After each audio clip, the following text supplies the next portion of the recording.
Hey everyone, Mario again, coming at you another review. Today I'm reviewing a film that I've been meaning to watch for years, ever since it came out.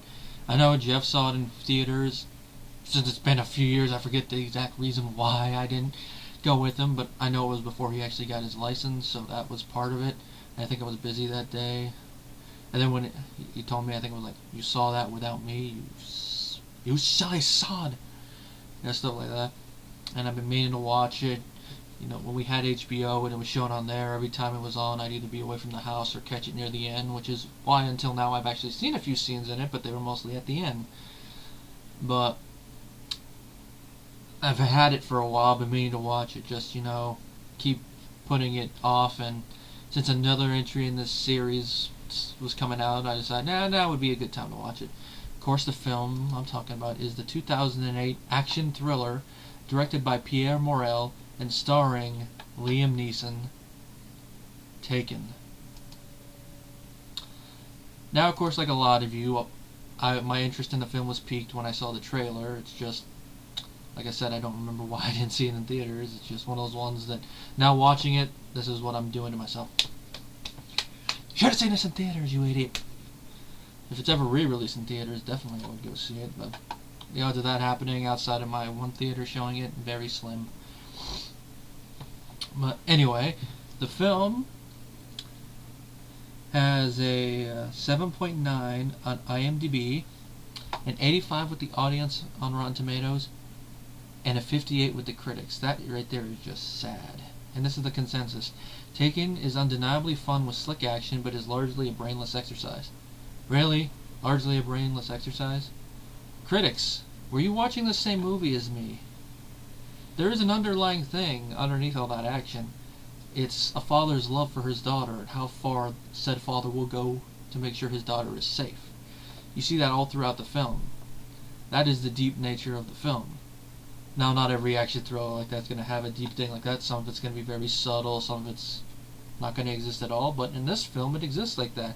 I mean, even Commando has that same thing, which you could say that the general premise of this film is kind of a remake or a reimagining of Commando, only, a lot more serious, different action star, and the overall plot about why he has to save his daughter is different, which is why I find it funny that they actually want to remake Commando when technically they already did.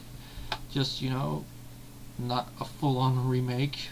It's a remake, I don't know, in everything but name. And if I remember right, Commando was released by 20th Century Fox, and internationally this film was distributed by 20th Century Fox. So kind of a funny thing there. Anyway, the film was written by Luc Besson of Fifth Element fame. Yeah, I had to think of the film real quick. And Robert Mark Kamen, who has written a handful of films. I mean, he helped write all three of these films. He was one of the writers for Lethal Weapon 3, which he channels a little bit of that into this film. He also helped write the Transporter films, which I still need to see. Ducking Bullets, in case you're wondering. But if this film is any indication of how good the Transporter films are, I'm going to definitely be impressed by them. Now, anyway, the plot of the film is that we got recently retired CIA field operative Brian Mills. He's attempting to build a closer relationship with his teenage daughter Kim because the nature of his job meant that he was away for a large part of her childhood, so he was an absentee father, which you can obviously guess that also had a strain on his marriage, so he has kind of a strained relationship with his ex-wife and Kim's mother, Lenore, who is played in the film by Famke Janssen of X-Men fame. And you could tell at the beginning he really is trying to do it. I mean, getting the karaoke machine, that he looked at it like dozens of times to make sure it was the right one because his daughter wanted to be a singer, and only they know she still wants to. But from the beginning, you could tell even with all that it's going to be kind of hard for him, at least, to get gifts and all that, because her stepfather is rich, and what does he get her for that birthday? He gets her something every girl usually wants at one point in their life. A horse. Kind of hard to compete with a horse when you just get a karaoke machine. And even though he doesn't say anything, Liam Neeson, you could tell just from how he's sitting there, he's like, how the hell am I supposed to compete with that? Or it's like, or if you're going to go more to the extreme side of it, fuck you, Mr. Ed. Yeah, that's what he could be thinking too. Insert different lines here.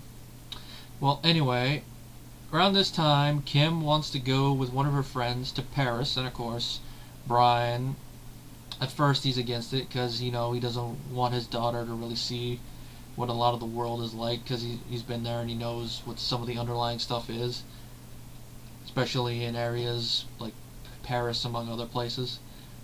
But he eventually relents when he sees that he's being a little bit too smothering, but if anyone who's seen the trailer knows that he turns out to be right, because when they arrive, Kim and her friend are kidnapped, and it's up to Brian to go save them. And of course, you know, as they say in the trailer, I will find you and I will kill you.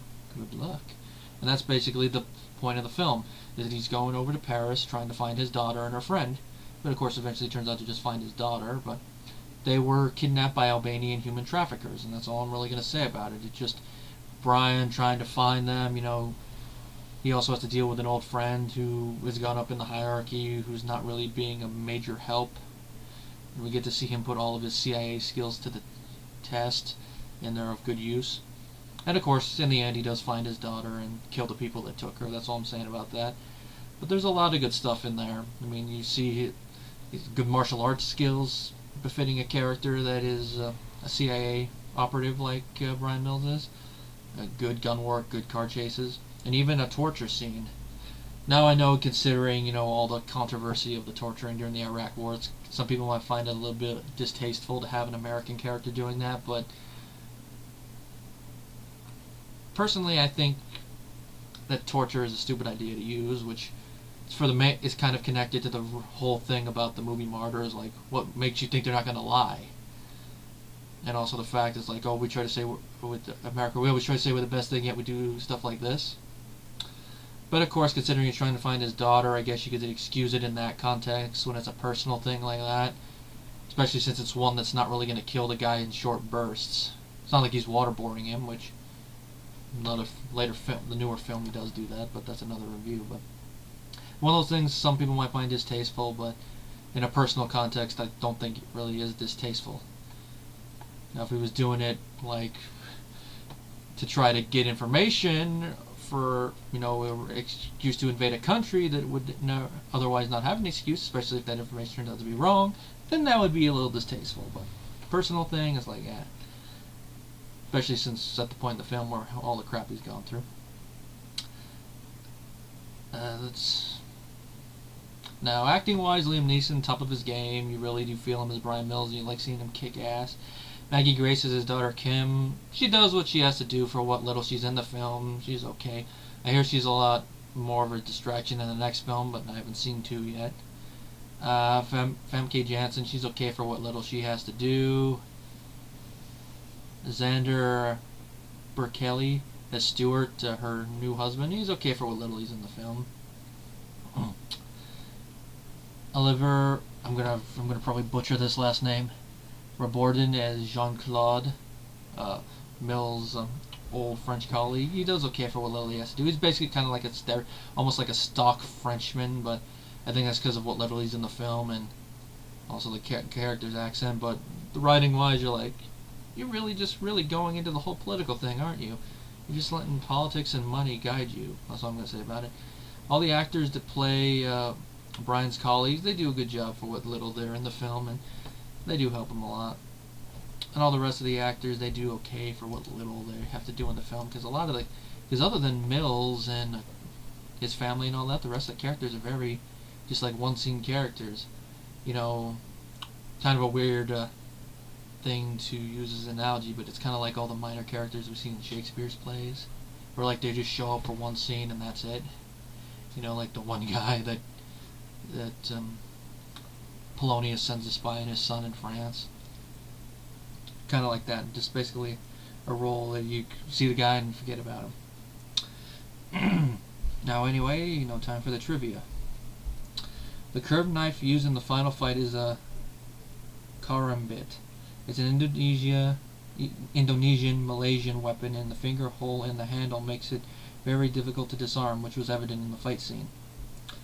The martial arts style used by Liam Neeson is Nagatsu Do. It's a hybrid martial arts style that borrows from Judo, Aikido, and Jujutsu. It does kind of seem like a hybrid in the way it was choreographed, doesn't it? Liam Neeson expected the film to bomb, but signed on in order to spend 4 months in Paris to learn karate while playing the kind of role he's really been offered in the past. Ironically, the film was a hit and created a new on-screen image for Neeson as an action hero. Kind of funny in an ironic sense there, that he signed on to do the role because he hadn't had a chance to do many roles like that, and it basically, I won't say he's typecast now, but he kind of, I think the thing right before typecast where people like see him in that role, you know, it's kind of like with Stallone in the 80s, how mostly everything other than action didn't really do that well, and only seemed like Rambo and Rocky made a lot of money. But not exactly the same, but I guess it's kind of like that.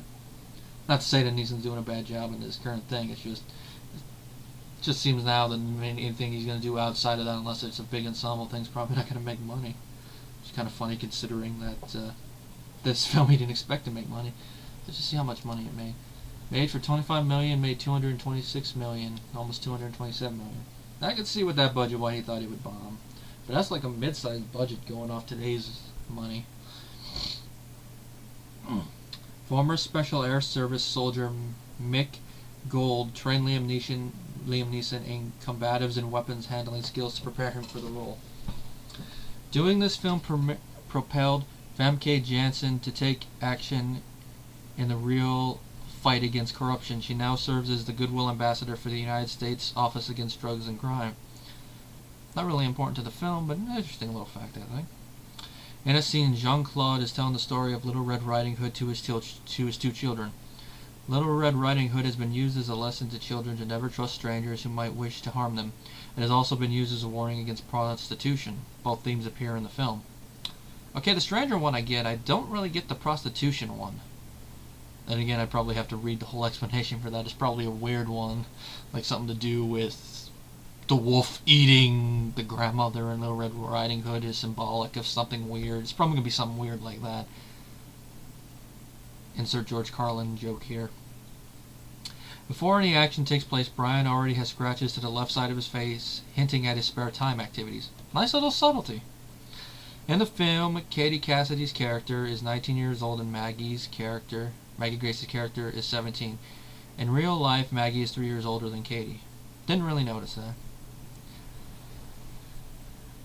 The singer's name in the film is Shira.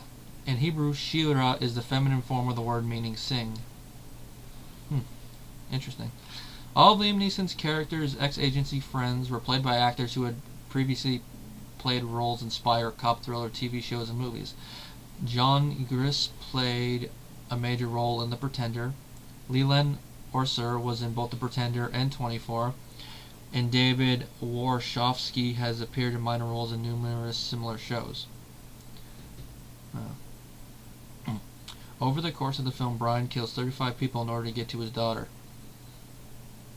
Hence all the memes involving Liam Neeson, like, you know, he trained Batman, he was Zeus, he was a Jedi, you still think it's a good idea to kidnap his family. Stuff like that.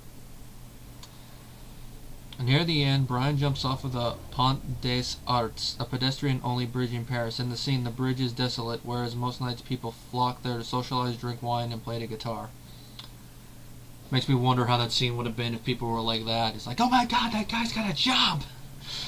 Well, not like that, to be like, au revoir! I don't know French, so however you'd say it in French. Oh ho ho. You know. Well, maybe like the Tontos. That man is going to jump! Push him instead!